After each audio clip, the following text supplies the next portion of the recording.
Di tengah lanskap bisnis Indonesia yang penuh dinamika, kasus korupsi Harvey Mois muncul sebagai gambaran ironis dari potensi sumber daya alam yang justru menjadi momok bagi keadilan dan transparansi.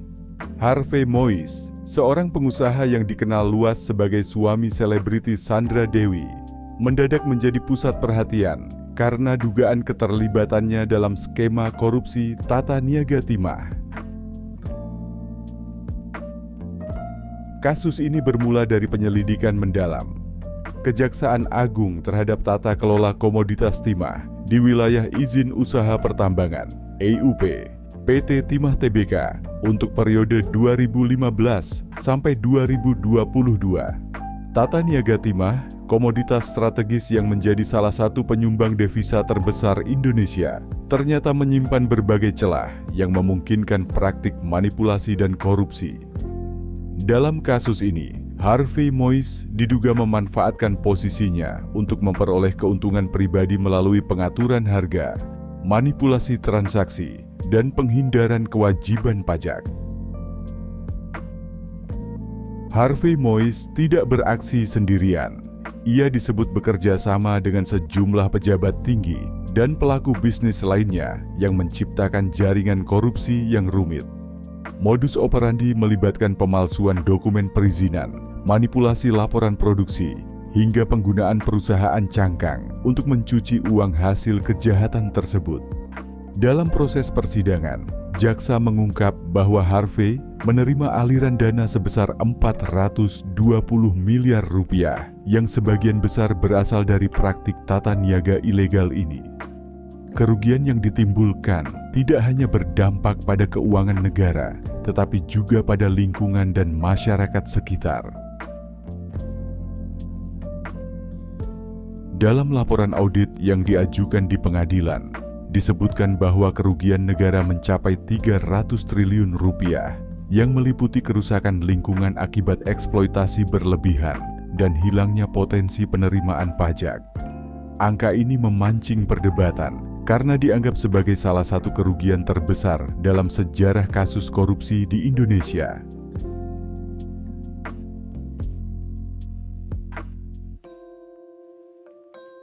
Persidangan Harvey Mois berlangsung penuh intrik.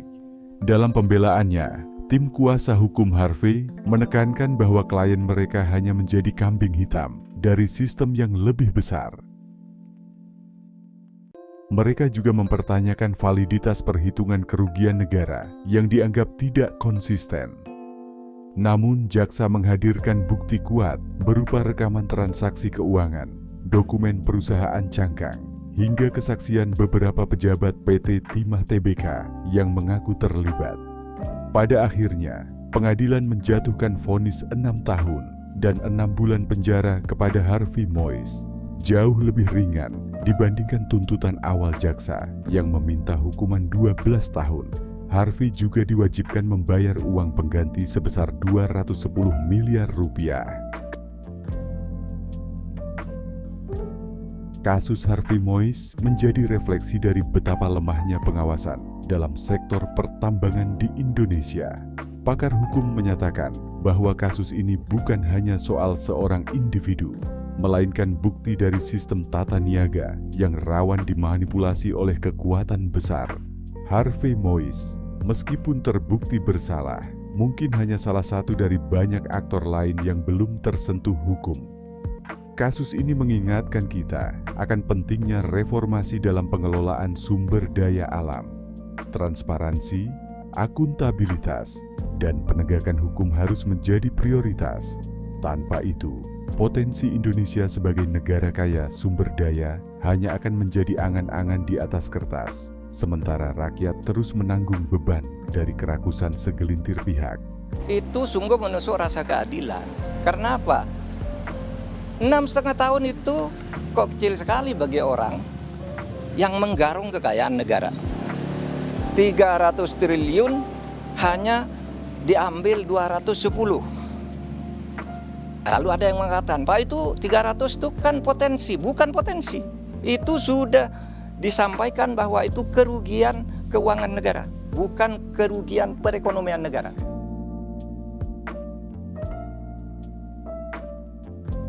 Kasus Harvey Mois, seperti banyak kasus korupsi besar lainnya, menunjukkan betapa mendalamnya masalah sistemik dalam pengelolaan sumber daya alam di Indonesia. Berikut adalah beberapa pandangan yang dapat diambil dari kasus ini. Kasus ini mencerminkan kelemahan dalam sistem pengawasan dan regulasi sektor pertambangan. Tata niaga timah yang seharusnya menjadi tulang punggung devisa negara, justru menjadi celah korupsi yang merugikan negara dan masyarakat.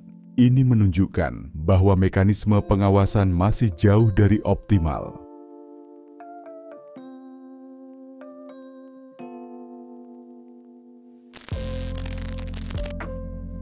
Harvey Mois bukan aktor tunggal dalam kasus ini. Skema korupsi sebesar ini pasti melibatkan banyak pihak, termasuk pejabat pemerintah, aparat penegak hukum, dan pelaku bisnis lainnya. Ketika kasus seperti ini muncul, seringkali hanya sebagian kecil dari jaringan yang terbongkar, sementara aktor utama tetap tidak tersentuh. Vonis yang dijatuhkan terhadap Harvey Mois, 6 tahun 6 bulan penjara dengan uang pengganti 210 miliar rupiah, menuai kritik. Dengan kerugian negara yang mencapai 300 triliun rupiah, hukuman ini dinilai terlalu ringan. Ini mencerminkan persoalan mendasar dalam sistem peradilan Indonesia, di mana hukuman untuk pelaku korupsi seringkali tidak sebanding dengan dampak yang mereka timbulkan. Selain kerugian finansial, eksploitasi ilegal dalam kasus ini juga berdampak besar pada kerusakan lingkungan. Kerusakan ini seringkali tidak mendapatkan perhatian yang memadai dalam proses hukum, meskipun dampaknya jauh lebih lama dirasakan oleh masyarakat lokal.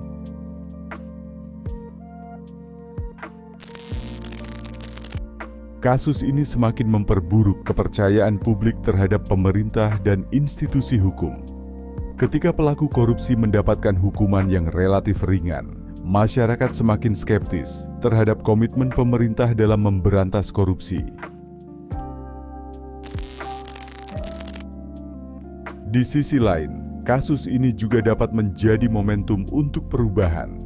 Pemerintah dapat menggunakan kasus ini sebagai alasan untuk memperketat regulasi dan pengawasan dalam sektor pertambangan, serta memperbaiki sistem peradilan agar hukuman yang dijatuhkan benar-benar memberikan efek jera. Kasus Harvey Mois adalah cerminan dari masalah yang lebih besar, lemahnya tata kelola, sistem hukum yang belum tegas, dan kekuatan jaringan korupsi yang kuat. Jika tidak ada upaya serius untuk menangani persoalan ini secara menyeluruh, kasus serupa akan terus terulang, dan Indonesia akan terus kehilangan potensi besar yang seharusnya menjadi manfaat bagi seluruh rakyat.